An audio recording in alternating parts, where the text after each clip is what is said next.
Tout à l'heure. Bonne conférence.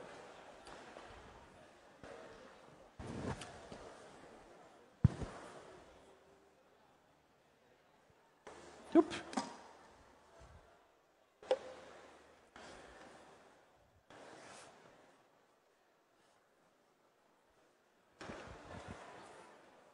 Bonsoir. Tout le monde entend correctement ?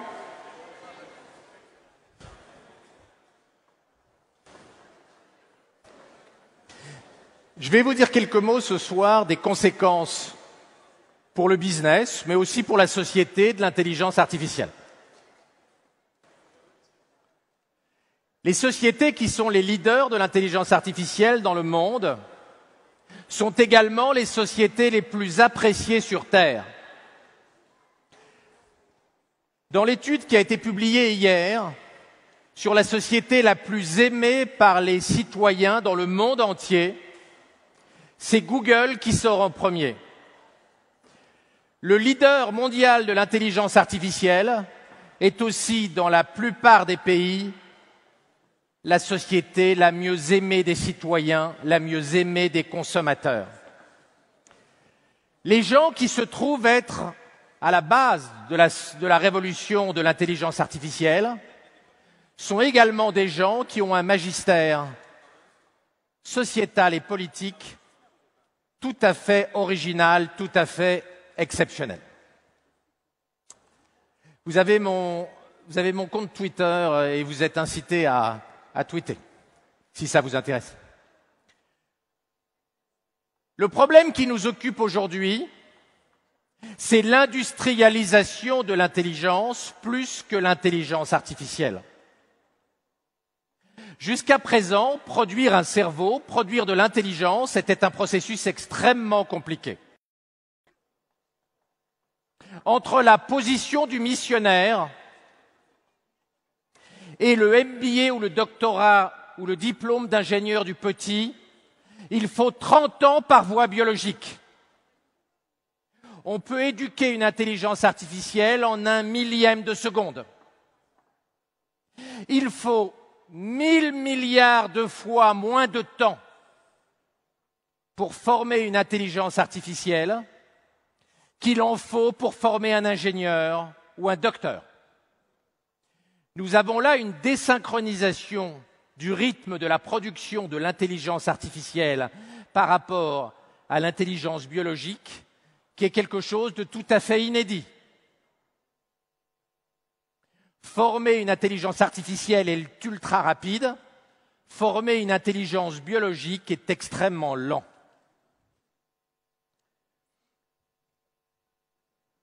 La révolution de l'intelligence artificielle, elle n'est pas isolée. Elle est en fait accompagnée de multiples autres révolutions dans le monde du business. La première révolution, c'est le développement des plateformes. Les Google, Apple, Facebook, Amazon, qu'on appelle les GAFA, et leur équivalent chinois, Baidu, Alibaba, Tencent et Xiaomi, les BATX, ont pris un pouvoir considérable dans le monde du business. Tencent, le T de BATX, que peu de gens connaissent ici, est la 10e plus grosse entreprise mondiale. C'est l'éditeur du logiciel WeChat chinois qui a plus d'1 milliard d'utilisateurs qui y vont 40 fois par jour. Économie des plateformes d'abord, développement de technologies que l'on peut qualifier de démiurgiques. L'intelligence artificielle s'accompagne aussi de la possibilité de modifier notre biologie, d'agir sur nos chromosomes, d'agir sur notre cerveau au moyen des neurotechnologies. Nous rentrons dans une ère où la technologie et le business ne permettent pas seulement d'agir sur la matière inanimée, avec la mécanique, la construction, les transports, la chimie, mais permet également d'agir sur notre identité biologique. Modifier nos chromosomes, modifier nos cerveaux, modifier nos cellules. Et d'ailleurs, les leaders mondiaux de l'intelligence artificielle sont aussi des leaders dans le domaine des neurotechnologies, les technologies du cerveau, et des biotechnologies. Google a créé une dizaine de sociétés qui sont destinées à lutter contre la maladie et contre la mort. Les géants de l'intelligence artificielle ne sont pas seulement des géants de l'intelligence artificielle, ce sont également des géants de la biologie, de la génétique et des technologies permettant d'agir sur le cerveau. C'est en cela qu'en réalité, notre problème n'est pas simplement le développement de l'intelligence artificielle, c'est également les nouvelles technologies qui vont permettre l'accélération de la production de l'intelligence biologique. Ce qui est devant nous, c'est l'industrialisation des intelligences et pas uniquement l'intelligence artificielle.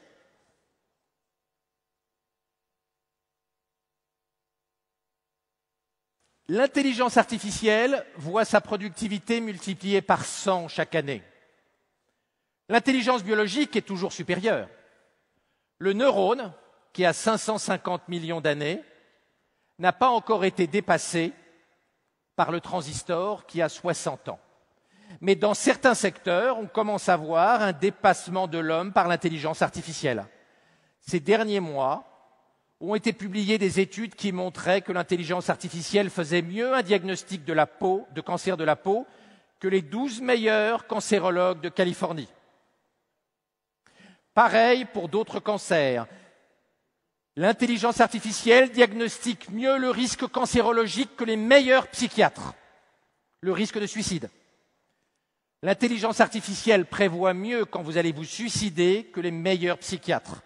Et on pourrait multiplier les exemples dans la médecine, mais également hors de la médecine. Ce monde dans lequel l'intelligence artificielle galope est donc un monde qui est aussi un univers dans lequel nous allons avoir un pouvoir quasi démiurgique sur le monde et sur notre nature. Modifier notre ADN, modifier notre cerveau, est au moins aussi bouleversant que le développement de l'intelligence artificielle.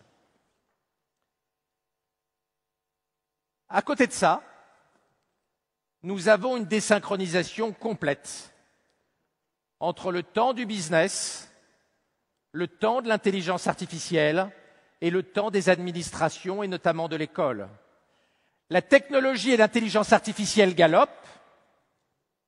L'État vit encore en 1950. L'école n'est pas très différente de ce qu'elle était en 1850 et notre cerveau est tout à fait inerte. Il ne progresse pas à la vitesse à laquelle l'intelligence artificielle progresse. Cette désynchronisation entre le temps du politique, le temps de la technologie et de l'intelligence artificielle et le temps du business est une des causes de la vague populiste que nous connaissons dans la plupart des pays, États-Unis compris.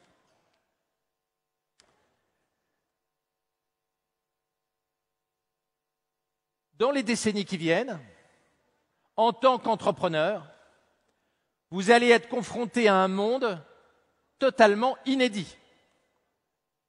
Inédit parce que jusqu'à présent, l'intelligence était rare, chère, est difficile à capter et nous rentrons dans un monde où l'intelligence va être gratuite.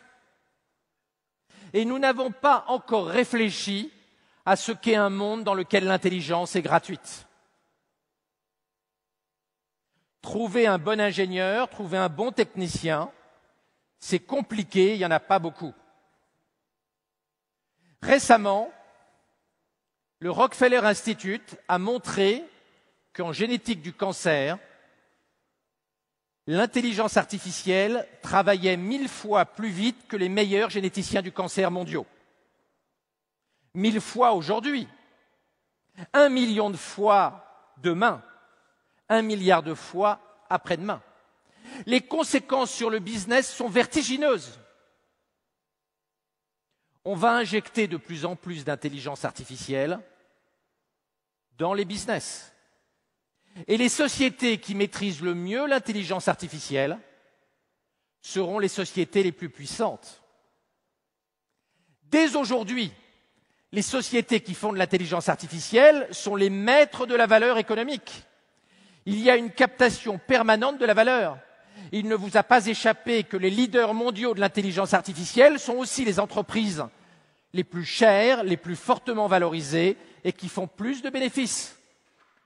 Google, Apple, Facebook, Amazon et les BATX chinois dont on parlait tout à l'heure. La captation de valeur est de plus en plus importante par les leaders des algorithmes et de l'intelligence artificielle. L'exemple le plus bouleversant quand on est français, c'est WhatsApp versus Peugeot. WhatsApp, au bout de 4 ans d'existence, avec 55 salariés, petit génie de l'informatique, a été racheté par Facebook 23 milliards de dollars. C'était le double de la valeur créée par les 150 000 salariés de Peugeot en 200 ans. Car, n'oubliez pas, Peugeot a été créé en 1810 sous Napoléon Ier, même si au XIXe siècle, il ne faisait pas encore de voitures automobiles. 55 gamins faisant de l'intelligence artificielle créent en 4 ans plus de valeur que 150 à 200 000 salariés qui font les 3-8 dans les brumes de Montbéliard et de Sochaux depuis 2 siècles. Ça n'est pas politiquement correct, mais cela montre à quelle vitesse les géants du numérique sont en train d'absorber la valeur économique au détriment des acteurs traditionnels. Un acteur économique qui n'irait pas capter la valeur des algorithmes et de l'intelligence artificielle serait très rapidement marginalisé. Dans les années qui viennent, l'Europe va devoir défendre sa souveraineté numérique pour participer au festin numérique. Or, jusqu'à présent, vous le savez bien, nous avons échoué.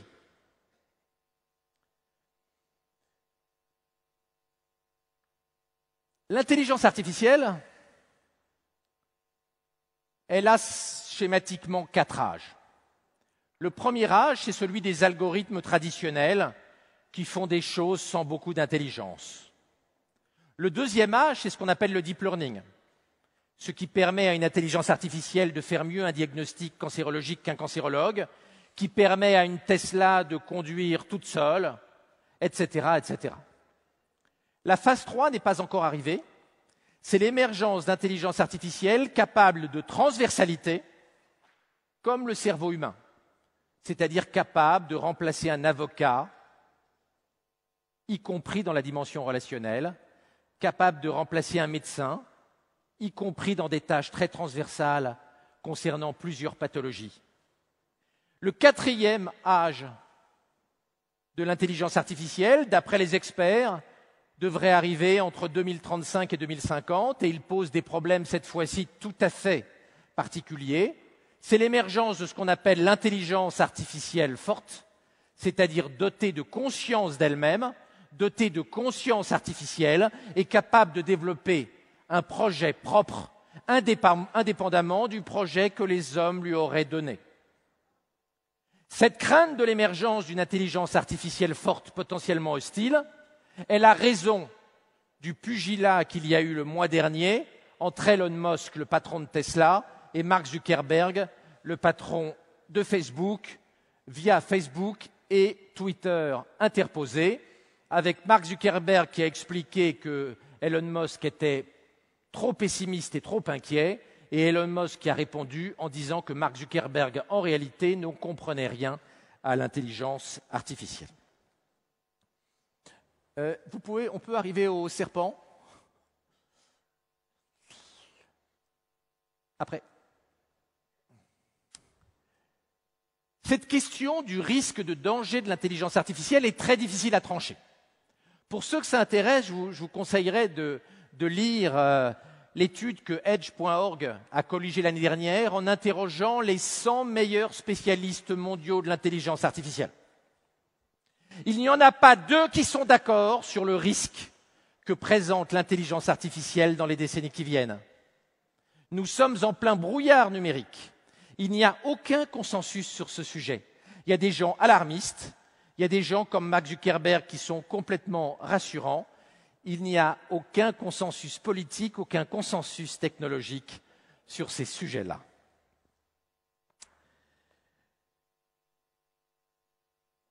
Nous avons, Européens, un problème, c'est que nous sommes des boy scouts de la technologie. Vous savez que nous avions, en l'an 2000, 6 filières d'excellence en Europe. Le luxe, que nous avons toujours, les télécoms, l'automobile, la chimie.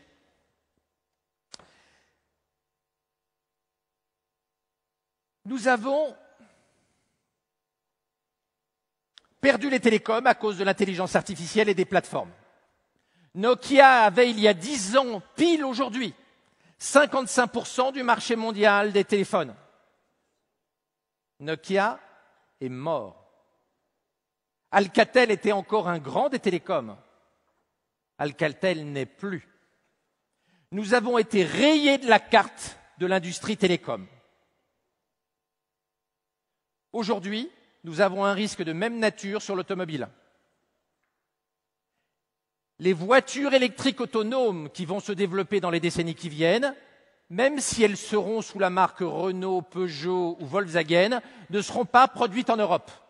Il n'y a aucun investissement industriel sur le sol européen sur la voiture électrique autonome actuellement qui soit significatif. C'est le cas des batteries, c'est le cas de l'électronique et c'est le cas de l'intelligence artificielle dans les voitures autonomes. Nous risquons d'avoir, en matière automobile, la même chose qu'on a eue sur les télécoms, avec exactement la même dynamique et le même rythme. Lorsque les évolutions technologiques sont rapides, l'Europe n'est pas bien adaptée et ne sait pas se retourner. Autant nous avons tout à fait correctement surfé sur la vague d'évolution de l'aéronautique, avec des petits changements incrémentaux que nous avons parfaitement su manager. En revanche, quand il y a une révolution comme l'apparition de l'intelligence artificielle et du smartphone sur le mobile, nous n'arrivons pas à suivre et nous sommes balayés. Il y a un risque immense aujourd'hui que l'industrie automobile européenne soit balayée en 20 ans avec exactement la même dynamique. L'Europe est aveugle. Vous savez que pour fabriquer de l'intelligence artificielle, il faut d'immenses bases de données. Que fait l'Europe en matière d'intelligence artificielle ? Elle met en place une régulation, le GDPR, qui interdit aux sociétés européennes de construire des grandes bases de données qui sont la base même de la production de l'intelligence artificielle. Nous sommes suicidaires et aveuglés.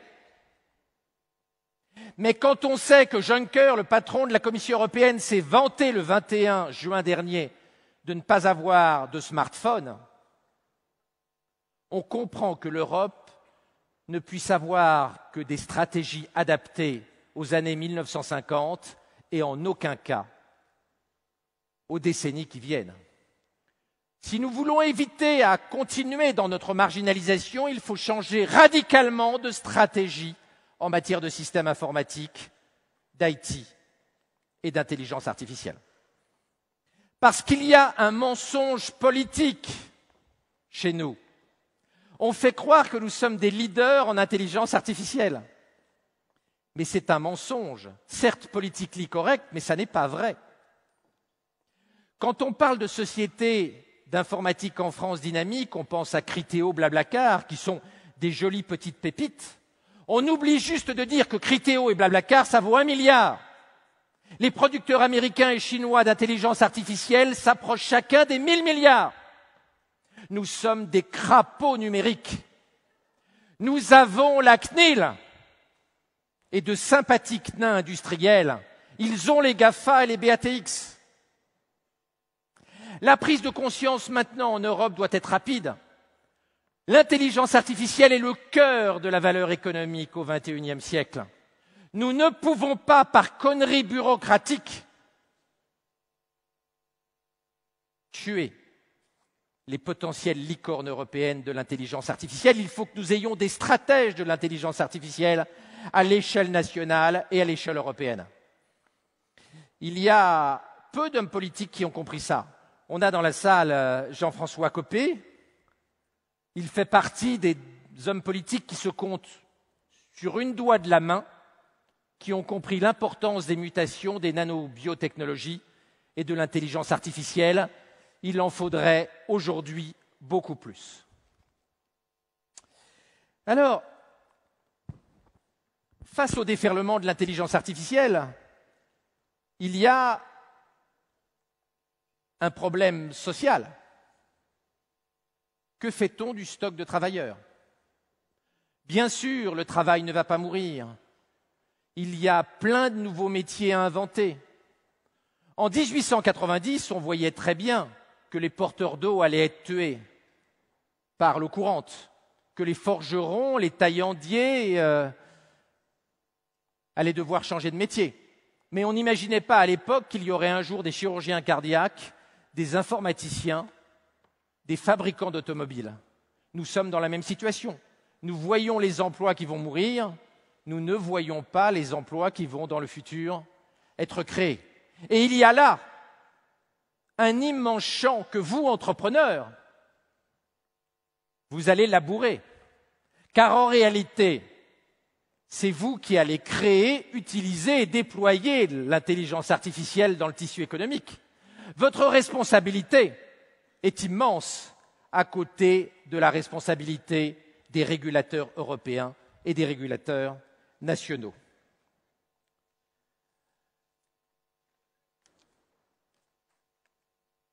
Le développement de l'intelligence artificielle est inévitable parce que notre économie crée énormément de données. Une voiture qui se conduit seule génère 7 000 milliards d'octets, 7 000 milliards d'informations par jour. Aucun cerveau humain ne peut traiter ça. Le séquençage ADN d'un cancéreux, c'est 20 000 milliards d'informations par cancéreux. Aucun docteur ne peut traiter 20 000 milliards d'informations pendant une consultation de 15 minutes, déshabillage et rhabillage compris. Et encore, ça c'est un docteur qui garde longtemps les malades. Notre économie de la data crée tellement de données que seule l'intelligence artificielle est capable de les traiter. Donc l'intelligence artificielle ne peut pas être empêchée. Il faut l'accompagner et veiller à ce qu'elle soit complémentaire de l'intelligence humaine, ce qui n'est pas simple. C'est la raison pour laquelle Mark Zuckerberg d'un côté et Elon Musk ont lancé des grands projets cette année de technologies pour augmenter le cerveau, c'est-à-dire les neurotechnologies.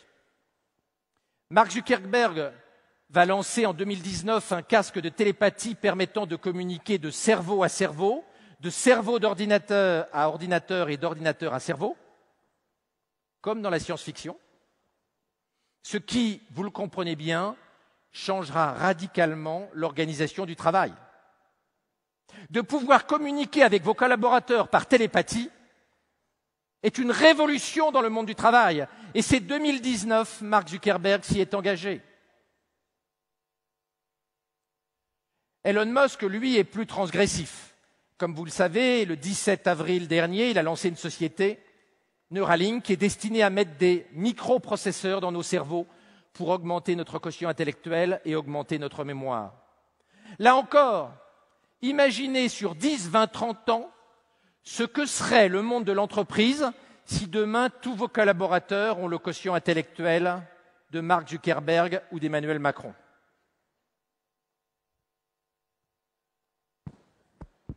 L'organisation des ressources humaines serait bouleversée par des technologies permettant d'augmenter le quotient intellectuel. Nos collaborateurs plus jeunes, ayant bénéficié du dernier modèle de neurotechnologie et ayant 50 points de quotient intellectuel de plus que nous, accepteront-ils encore nos ordres? C'est pas sûr. Ce monde est vertigineux, mais il va falloir l'assumer. On ne va pas, avec notre budget militaire famélique, bombarder la Chine ou la Silicon Valley. Ces technologies se déploieront avec ou sans nous. Il vaudrait mieux que ce soit avec nous. Il vaudrait mieux que nous utilisions ces technologies pour le bien-être social, économique et politique de nos pays, plutôt que d'être aujourd'hui en train de perdre la partie que nous avons déjà tout à l'heure. La question de l'intelligence artificielle, c'est d'abord une question d'intelligence biologique, et donc une question sociale.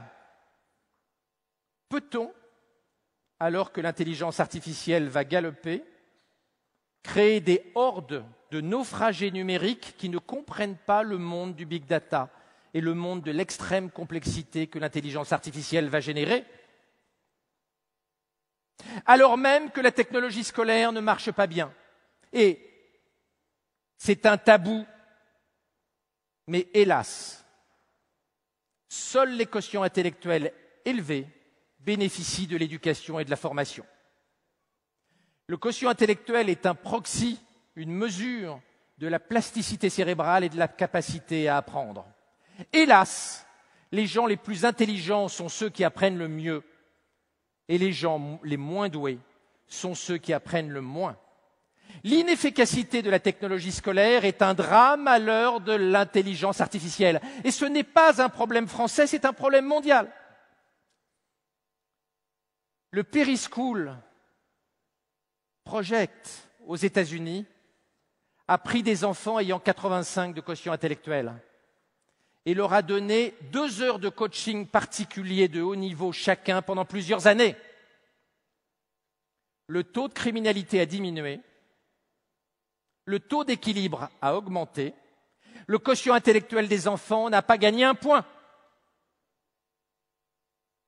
Que va-t-on faire des gens les moins doués dans un monde où l'intelligence artificielle galope? C'est une question politique, philosophique majeure. Est-ce que la réponse est de mettre des microprocesseurs dans tous les cerveaux de nos enfants avec la technologie d'Elon Musk? Je pose la question et je n'ai bien évidemment pas la réponse.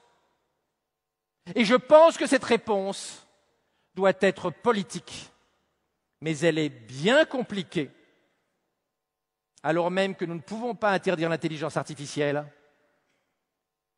et que l'école ne peut pas significativement progresser, hélas.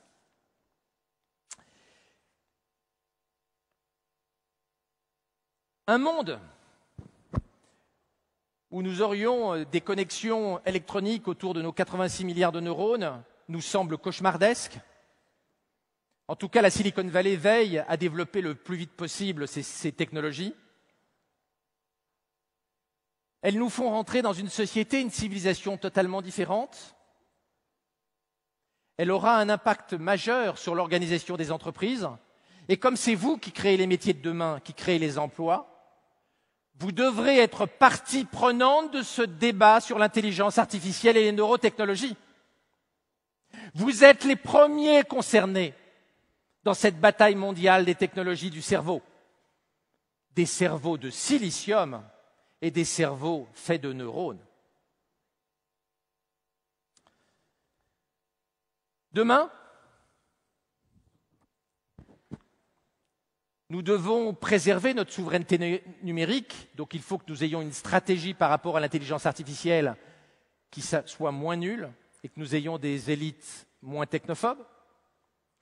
Il faut que nous réfléchissions à la façon de réorienter nos entreprises et le système de formation de manière à former nos enfants à être le plus complémentaires possible de l'intelligence artificielle. Or, quand vous regardez aujourd'hui l'orientation dans l'école française de 2017, une majorité des gamins sont envoyés dans des endroits où ils ne seront pas complémentaires de l'intelligence artificielle, mais où ils seront substituables par l'intelligence artificielle. Il n'y a aucun spécialiste de l'intelligence artificielle, des neurosciences ou de la génétique au ministère de l'Éducation. Il faut changer cette situation qui est inacceptable et radicalement changer le paradigme éducatif, car l'intelligence artificielle est un tsunami qui change complètement l'organisation future de nos entreprises et également les nécessités de formation et d'organisation professionnelle. Ma conviction, c'est que dans ce monde d'intelligence gratuite, le rôle de l'entreprise pour décrypter les tendances de demain est fondamental et vous êtes les meilleurs futurologues car vous êtes dans le réel, bien mieux que tous les technocrates de tous les ministères. Votre rôle est fondamental car votre proximité avec le terrain et la proximité avec les gens va faire de vous les maillons essentiels de la gestion de cette nécessaire complémentarité entre le neurone et le transistor, entre l'intelligence artificielle et l'intelligence biologique. Et si je me permettais de vous donner un conseil, ce serait celui rapidement de fusionner votre DRH et votre direction informatique, car en 2020, séparer la gestion des cerveaux de silicium et la gestion des cerveaux biologiques est un anachronisme. Je vous remercie.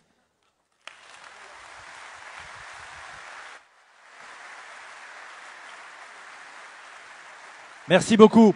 Je vous demande d'applaudir Laurent Alexandre. Merci pour cet exposé passionnant. Merci d'avoir été avec nous cet après-midi et on va essayer de regarder plutôt le côté positif des choses en pensant plus opportunité que risque et se souvenir, si vous étiez présent ce matin, que nous avons eu une conférence bigrement intéressante sur l'optimisme. Merci à vous d'être là. Court terme versus long terme, savoir anticiper l'avenir, c'est ici à 17h30. Et n'oubliez pas notre conférence plénière avec le ministre.